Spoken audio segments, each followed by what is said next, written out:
So Dawn, in our last video, we had talked about how your diet and like refined sugars and eating things such as starches and white breads like really affect your stress levels. So it's crazy for me to think that what I eat, eating white bread, is going to affect like hair loss or it's going to give me night sweats. Like you never equate those two things. Can you further explain that? Yeah.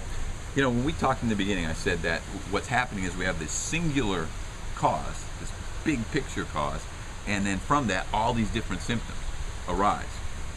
What medical profession does is they feast on all these different symptoms. They can treat it with, you can develop different drugs for each different symptom. So it ends up, we lose sight of the fact that there's a single cause.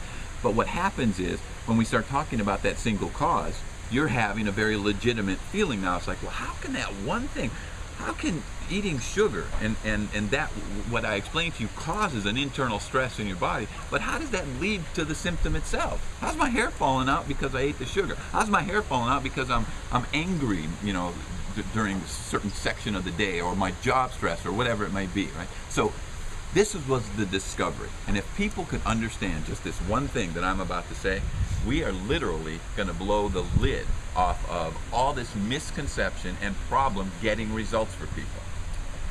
Think of it like this. Remember I said the first thing that you have to solve is this problem of spiking these big hormones. Now think about what spiking a big hormone means. It means an elevation, a rise, right? Too much. What kind of drug are you going to give somebody for too much of something? The only way to correct that is to not allow that to happen. You have to remove the cause of that problem so that that doesn't occur. So that's the first step. But now here's what I didn't say, which is really the thing that solves this problem and helps everybody to understand this.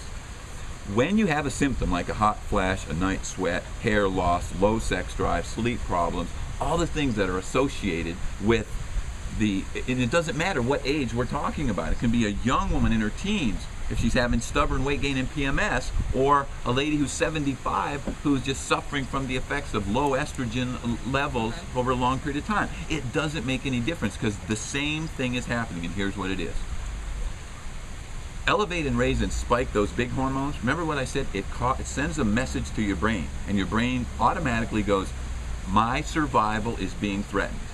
When survival is being threatened, all else stops and everything focuses on eliminating that threat in that moment. Make sense so far? Now, when that occurs, in order for your body to make enough of these big hormones, insulin, adrenaline, and cortisol, in particular those stress hormones, what it will do is it will literally steal, it hijacks, it takes the other hormones that you as a woman need. Estrogen, progesterone, thyroid hormone, DHEA, testosterone. Women have testosterone too. All of that.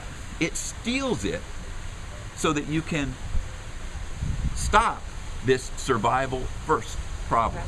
So now think about that for a second. You're constantly elevating and spiking these big hormones. Sugar does it.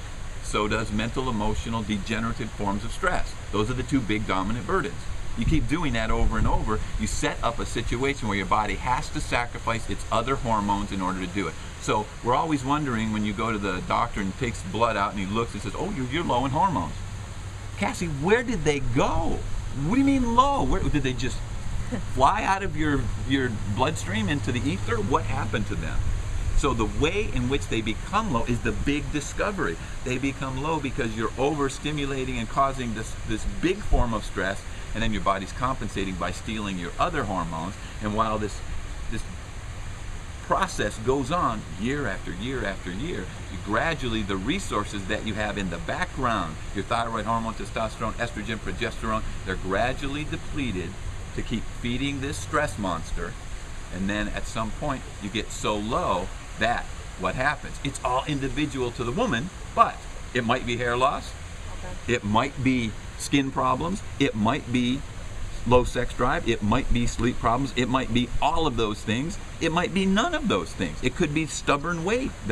So do you see how one central cause, when you know what that cause is, now you've got a paradigm, a way to look at the entire problem, and you can say, if I fix this, all these downstream consequences, they don't stand a chance. They have to go away. You have to rise above those symptoms. As you get healthier and improve your metabolism, improve your hormones, and improve the feel-good chemicals in your brain, as you do that, the physical, mental, and emotional symptoms will clear and dissipate.